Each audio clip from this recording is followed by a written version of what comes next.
자신이 누군가에 의해서 폭행을 당했다면 그 사람은 당연히 복수를 하고 싶을 거예요. 그래서 영화를 보면 대부분 이 복수극이 유행이죠. 그래서 복수하는 그 영화를 사람들이 많이 찾고자 하는 것 같아요. 재밌어하고. 그 이유가 뭔가 생각해 보니까 사람마다 이런 안갚음에 대한 후련함이 있는 것 같아요. 그 사람은 정말 사람 자체가 이런 그 복수를 하고 싶어 한다. 자신이 당한 것보다 사실은 이제 더 갚아주고 싶은 게 이 복수심이죠. 한 대를 맞았으면 두 대를 때리고 싶고 그런 게 복수심인 것 같습니다. 그런데 이렇게 사적인 복수심은 누구나 가지고 있죠. 오늘 본문은 이러한 복수에 관한 이야기입니다. 개인적인 복수를 사실은 공적인 제도로 대체를 해놓았어요. 마치 복수가 당연하고 합법적인 것처럼 이렇게 조직적으로 만들어 놓았습니다. 제도를 만들어 놓았습니다. 근데 이제 놀라운 것은 이런 복수에 대한 법이 성경 안에 들어와 있다는 거예요. 이 법이 왜 이런 성경 오늘 출애굽기 21장에 언약 법전이죠. 하나님과 언약을 맺으면서 하나님이 주신 법이죠. 그 법전 안에 이 계명이 들어와 있을까? 그게 참 궁금했습니다. 그래서 오늘 저는 복수 동태법, 이 법에 대한 명칭이 복수 동태법인데 이 법에 대한 참된 기능이 무엇인가 한번 생각해 보려고 합니다. 또 참된 의미가 무엇인가 함께 살펴보려고 합니다. 더불어서 이 법이 현대에 와서 이제 확장되어지는데 이 확장된 법에 더 필요한 것이 무엇인가? 이 법이 적용되기 위해서는 무엇이 더 필요한가? 좀 앞질러 가서 얘기를 이제 말을 던져봅니다. 앞으로 이제 저희가 이 말씀을 나눌 텐데 먼저 복수 동태법의 내용을 보겠습니다. 내용은 단순합니다. 아주 단순합니다. 당한 그대로 똑같이 갚는다는 것입니다. 생명을 죽였으면 내 생명을 내놓아야 돼요. 한쪽 눈을 실명을 시켰으면 내 한쪽 눈도 내놓아야 되는 거죠. 이빨이 뽑혔어요. 때려가지고 이빨 두 개가 뽑혔어요. 그러면 이빨 한 개가 아니라 두 개를 나도 뽑혀야 되는 거예요. 한쪽 손이 부러졌어요.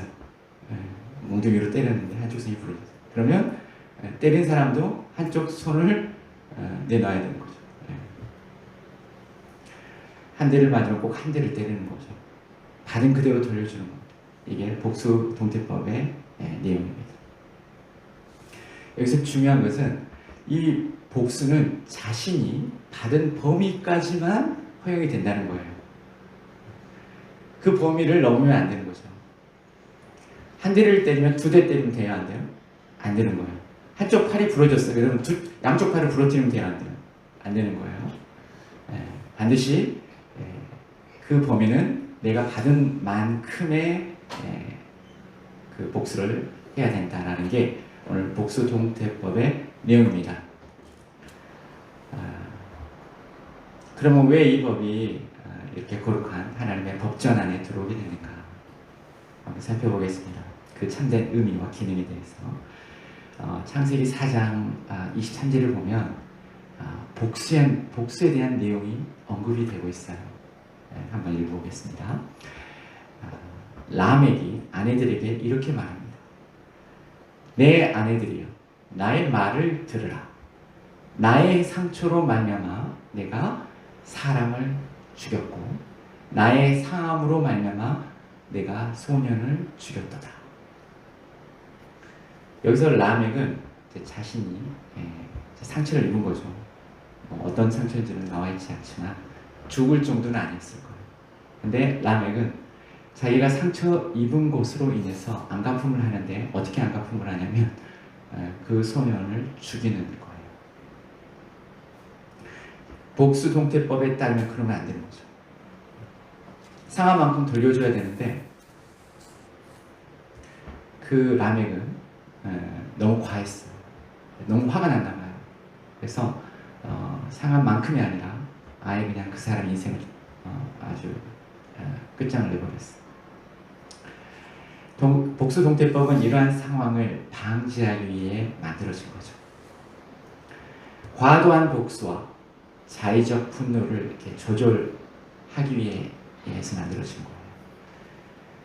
또 복수 동태법에 다른 중요한 기능이 있습니다. 이 법은 모든 사람들에게 평등함을 줍니다. 이 법은 빈부귀천을 막론하고 같은 책임을 지게 합니다.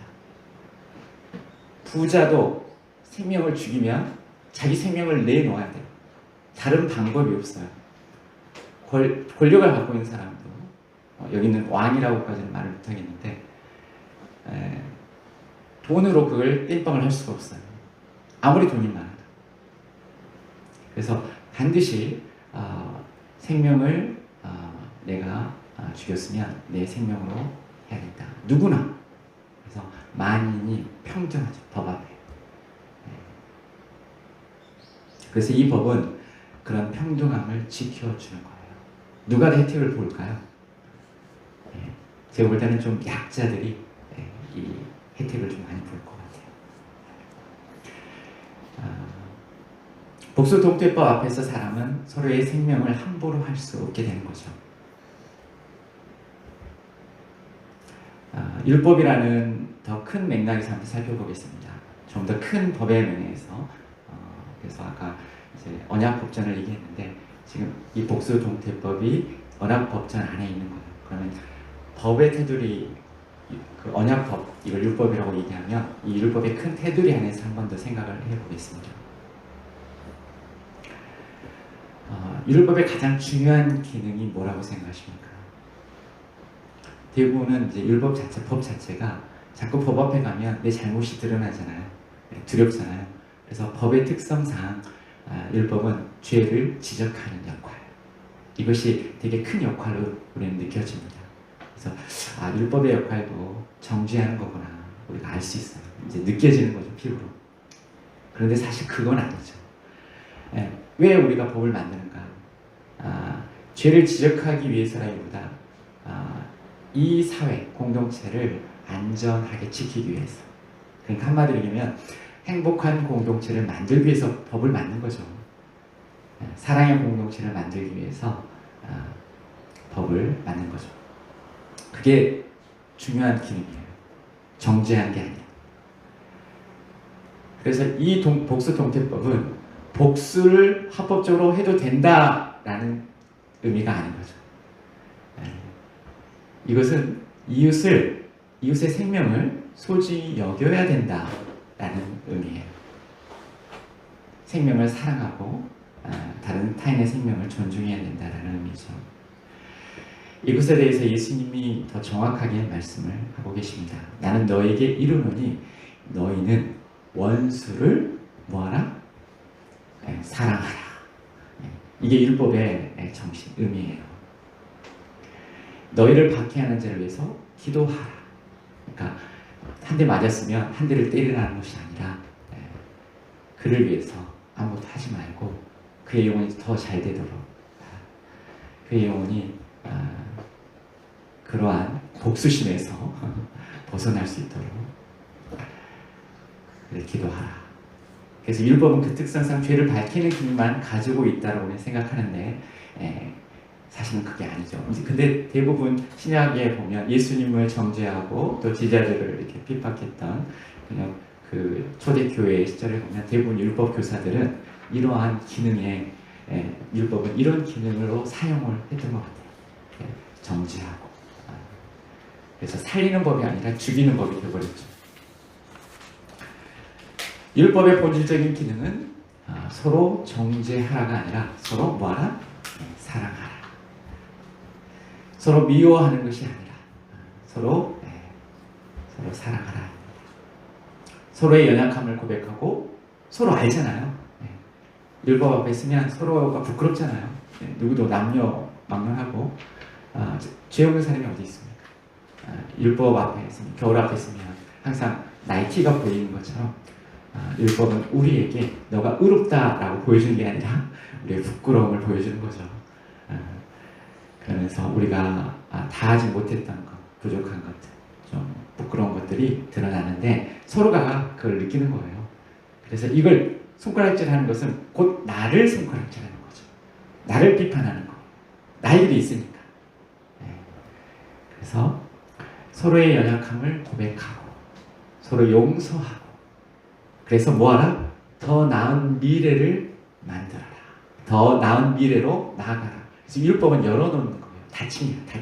우리의 삶을, 공간을 닫히게 만드는 게 아니라 우리는 우리의 삶을 미래로 이렇게 열어놓기 위해서 율법이 작용을 해야 되는 거예요. 이게 그 취지예요. 감옥에 가두는 게 아니에요. 미래를 이렇게 닫아버리는 게 아니에요. 우리는 서로 용납하고 용서하면서 미래를 향해서, 더 나은 미래를 향해서 우리는 나아가야 된다. 이게 율법의 메시지이죠. 참된 기능이죠.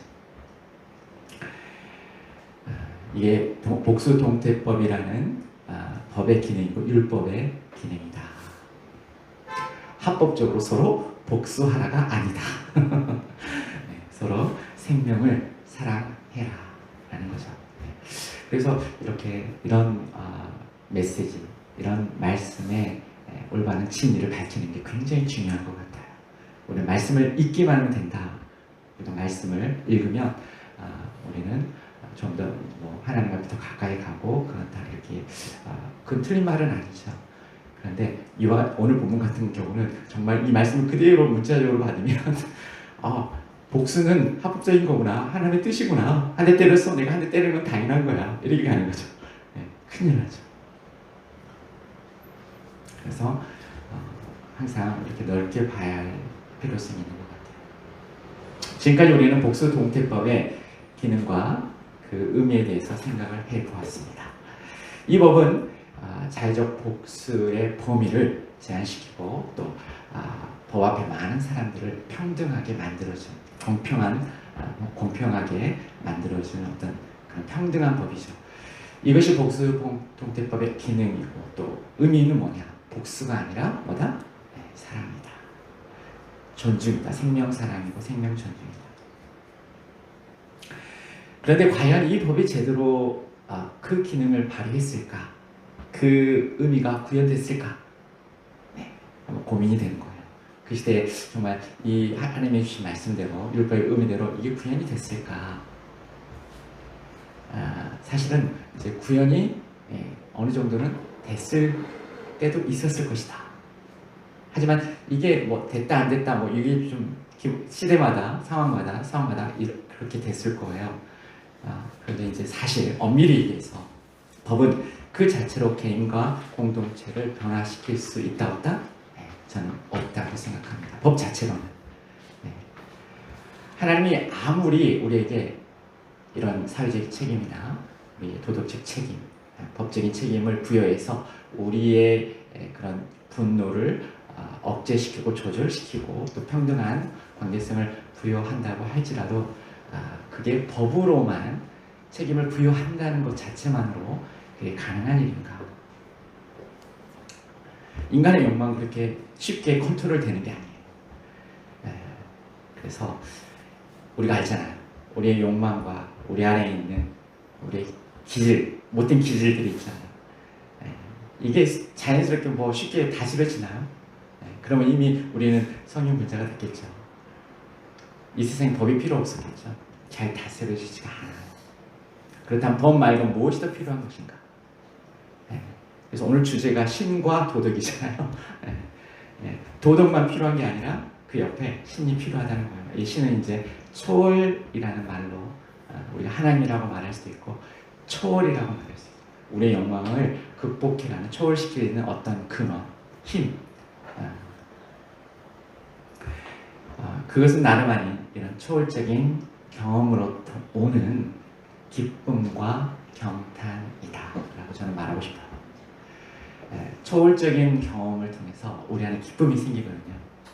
그러한 기쁨과 경탄, 환호성, 놀라움, 카타르시스, 이걸 우리는 정화라고 하잖아요. 우리의 영혼을 정화시켜버리고 우리의 욕망을 축소시켜버리고 우리를 초월시켜. 내 자신은 한계가 있죠. 내 스스로 나 자신의 한계를 알아요. 근데 이런 초월적인 경험이 내 자신을 극복하게 만드는 힘으로 작용을 해버려요. 우리 거듭남이 그런 거잖아요. 우리 하나님을 만나고 우리의 죄 용서함을 받았을 때 우리의 기쁨이 뭐예요? 날듯이 막 기뻐하잖아요. 그게 바로 그런 거죠. 근데 고대 근동의 법전을 보면 거기에도 같은 동태법이 있어요. 굉장히 놀라워요. 함부라비 법전 아시죠? 그 법전에도 똑같이 이에는 똑같은 계명이 들어가 있어요. 똑같아요. 하나님께서 어디서 그 이스라엘 법전에만 있는 게 아니에요. 물론 그 기능과 의미도 비슷할 거예요. 복수 동태법은 먼저 사실은 이스라엘 백성은 언제 국가가 만들어지죠? BC 약 1000년쯤에 다윗에 의해서 일단 사울에 의해서 일단 나라의 어떤 기틀이 만들어지죠. 그러면 BC 1000년쯤에 아무리 빨라도 BC 1000년쯤에 이제 이 언약법전이 뭐 만들어졌다고 가정을 할 때, 근데 이미 함부라비 법전은 BC 1800년도거든요. 그럼 800년 이전에 함부라비 법전 안에 이미 이 동태법이 들어가 있는 거예요. 그럼 누가 먼저예요? 이미 고대 근동에 있는 바벨로니아 제국, 아카드 제국에 이미 이 법이 설정된 성문법이 만들어져 있었다는 거죠. 그럼 누가 가져다가 쓴 거예요? 이스라엘이 가져다 쓴 거죠. 그러면 후대 이스라엘 백성이 이 법, 그러니까 여호와께서 이 법을 가져왔다라고 이제 우리가 이제 설명을 할 수가 있겠죠. 그럼 이 법, 하나님의 법전 안에 왜 하나님께서 이 법전을 여기에 가져다가 놓으셨을까? 우리 이런 질문을 하게 되는 거예요. 어떤 차이점이 있을까?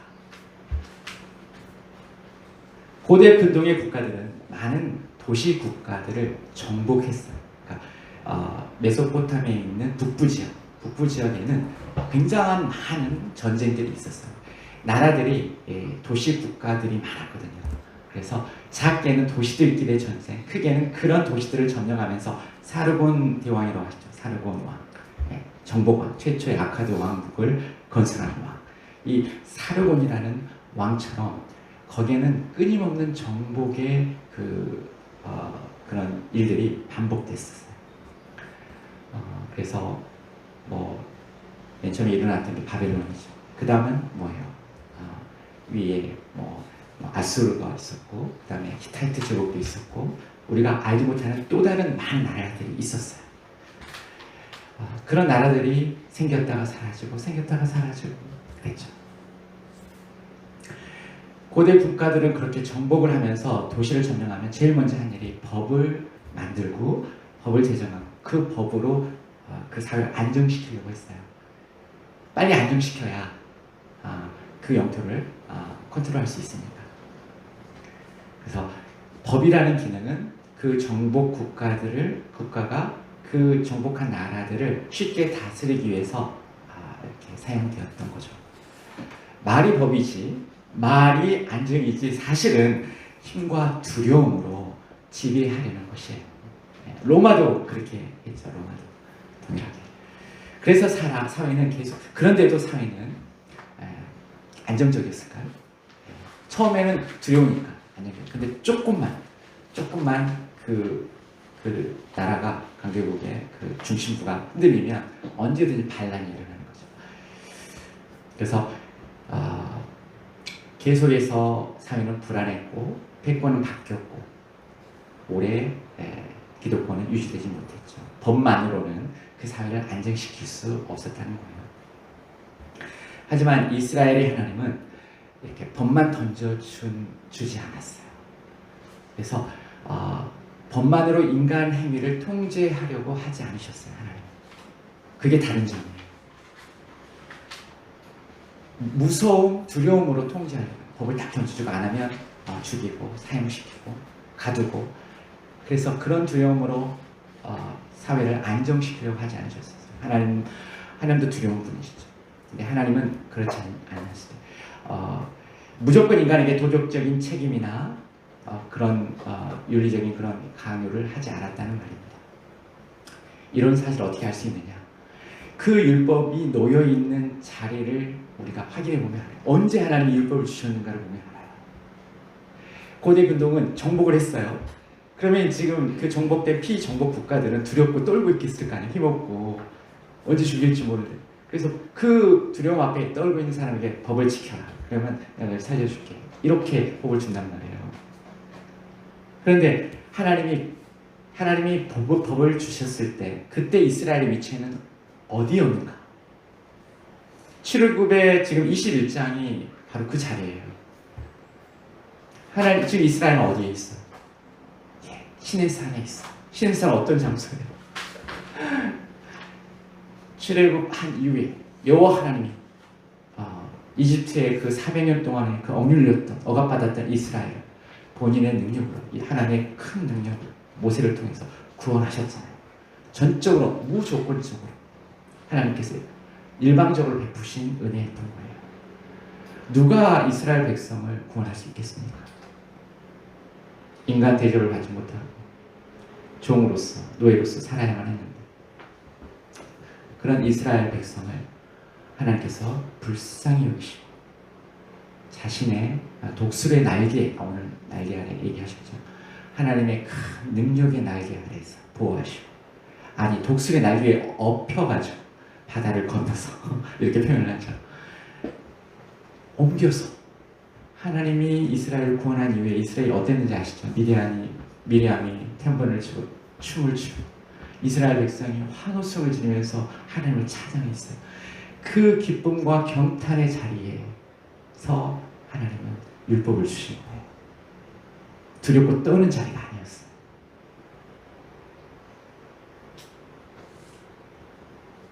기쁨의 생기가 율법에 불어넣어진 거예요. 법은 죽은 법이 있고 살아있는 법이 있거든요. 죽은 법은 그 감정, 무감정이에요. 법을 보면 무감각해져요. 그냥 침묵해져요. 죽은 사람 보면 그냥 감각이 없잖아요. 그냥 침묵해. 그냥 뭐랄까 온기가 없죠. 그런데 살아있는 법은 거기에 온기가 있어요. 법의 정신이 느껴지는 거예요.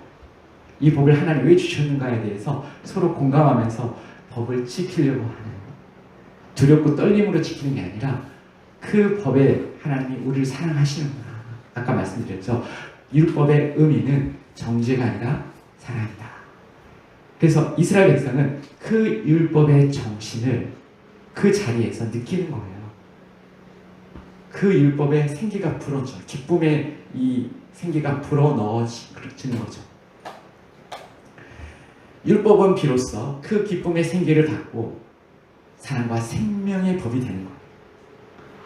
하나님으로 도는 기쁨이 바로 율법을 살아있는 법으로 만드는 거죠. 결론입니다. 우리가 사는 이 세계에도 복수 동태법과 같은 성격의 법이 존재하고 있어요. 개인적인 자의적인 분노를 억제하는 법이 있죠. 만민의 평등성, 인권을 보장해주는 법이 우리에게 있어요. 성문법도 있지만 우리에게 글자로 쓰여있지 않는 우리 공동체 안에 불문법도 있죠. 예의를 지켜야 되고, 우리가 이걸 둥그렇게 크게 봐서 이걸 우리는 세계 윤리, 세계 도덕이라고 말할 수 있을 거예요. 보편적인 도덕, 윤리. 우리는 그런 세계에 살고 있어요. 보이지 않는 율법이 있는 거죠. 또 성문화된 법이 있다는 거죠. 그런데 이러한 윤리와 도덕만으로 이 세계는 더 나은 미래로 나아가고 있는가?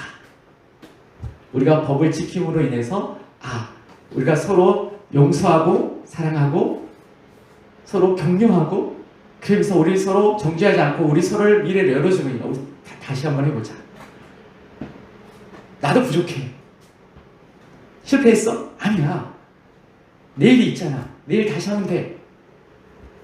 뭐 나한테 뭐 미안한 거 이제 실수해가지고 말 잘못하고 그랬어? 감정 상했어? 괜찮아. 나도 그럴 때가 있었어. 우리 서로 다음에 만날 때는 우리 서로 예의도 잘 지키고 더 좋은 관계로 나가보자. 우리의 길을 열어놓는 곳으로서 이런 윤리를 지켜가고 있는가? 계몽주의 시대 사람들, 우리 계몽주의 아시죠?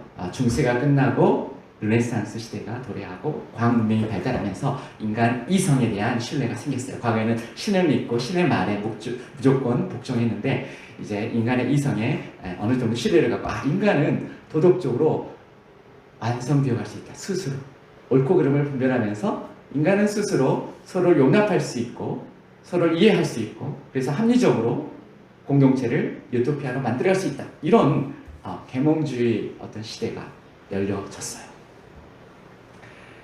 인간이 계몽될 때, 즉 이성적인 존재가 될 때, 그러니까 무지하지 않고 계몽이라는 게 불을 킨다는 얘기죠. 우리가 어두웠어요. 신에 의해서. 우리는 생각 안 해요.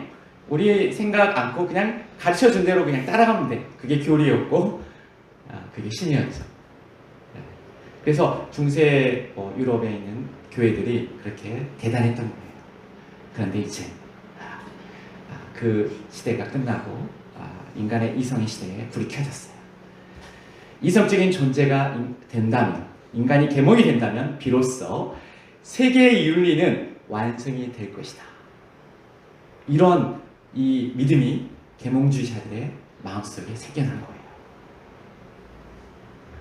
영원한 평화가 이 땅에 임할 것이다. 정말 낙관하게 된 거죠. 그래서 계몽시켜야 된다, 인간을. 그래서 대백과사전도 만들고 사람들에게 지식을 막 전하기 위해서 이제 많은 학문적인 것들을 이렇게 사람 대중화시키려고 했죠. 하지만 그런 이성적 각성을 주도했던 나라, 독일이죠. 그 독일에서 1차 대전, 2차 대전을 일으켰어요. 말이 됩니까?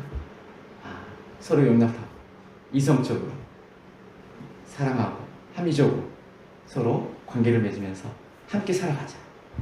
인간은 자신을 그렇게 낙관적으로 도덕적 인간이 될 거라고 생각을 했어요. 그래서 계몽시켰어요. 막 학문을 하고 뛰어난 학자도 많이 나오고 사람들이 일반 평균 수준보다 더 높은, 과거보다 더 높은 지식을 알게 되고, 그런데 결과는 그 이전에 없었던 엄청난 사립전이 벌어진 거예요. 인류에 일어났던 모든 전쟁을 합치고도 남는 사상자를 낸 거죠. 결국 그들이 믿었던 계몽주의라는 것이 허구라는 것. 인간은 아무리 이성에 불을 킨다고 해도, 지식을 많이 갖는다고 해도 결국 도덕적인 존재는 될 수가 없구나. 인간의 힘으로는 세계 윤리를 완성할 수 없고 평화를 이 땅에 임하게 할 수 없구나 라는 깨달음을 준 거죠. 그렇다면 이 시대에 생명윤리의 법이 살아있는 법이 되게 하려면 무엇이 필요할까요? 우리는 조금 좀 유추할 수 있을 것 같습니다. 그것은 다름 아닌 초월자로부터 오는 기쁨이에요. 경탄이에요. 그런 경험들, 초월에 대한 경험들이 필요한 거죠. 초월은 초월을 낳습니다. 틀에 박힌 삶 속에만 사는 사람은 자신을 절대 초월할 수가 없어요. 초월을 경험한 사람만이 자신을 초월해서 자신이 극복할 수 있는 욕망의 지배 아래에서 벗어날 수가 있는 거예요. 그래서 법을 생명의 법으로 지켜갈 수 있는 거죠. 욕망을 거스리고 자기를 억제하고 다른 사람을 향해서 그 사람의 생명을 내가 존중할 수 있고 분을 내지 않고 내가 그 사람을 사랑으로 용납할 수 있는 거죠. 내 힘이 아니에요. 나는 그렇게 할 수가 없죠. 사람. 내 안에 경험되어진 그 초월적인 힘이 나로 하여금 나를 극복하게 만든다는 거죠. 이스라엘 백성처럼 하나님의 구원의 경험, 초월을 경험할 때 그들은 스스로 내가 율법을 지키겠습니다. 그래서 언약이 이루어진 거잖아요. 서로 복수하지 않고 서로 사랑할 수 있는 것. 우리 안에 초월의 경험이 바로 그렇게 해주는 거예요. 초월을 경험한다는 것은 인간의 일반적인 것과 다른 특별한 것을 경험한다는 거예요. 과거에 이스라엘이 하나님의 초월을 경험한 것처럼 다시 그것을 우리가 재탕이라고 해야 되나? 똑같이 할 수는 없어요. 그 자리는 그 자리고 우리의 삶에서 또 다른 초월을 경험해야 되는 거죠. 그래서 우리는 그러한 초월을 어떻게 경험하느냐?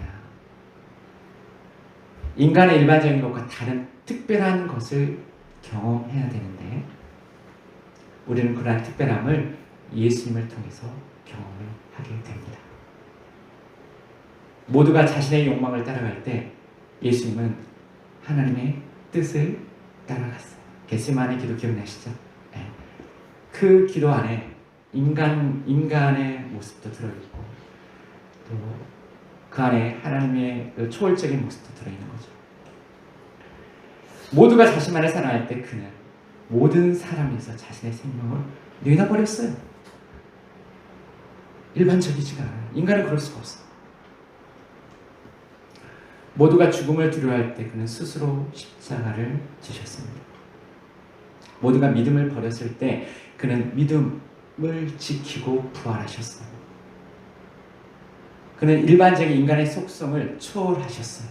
우리에게 초월적인 인간의 모습을 보여주셨어요.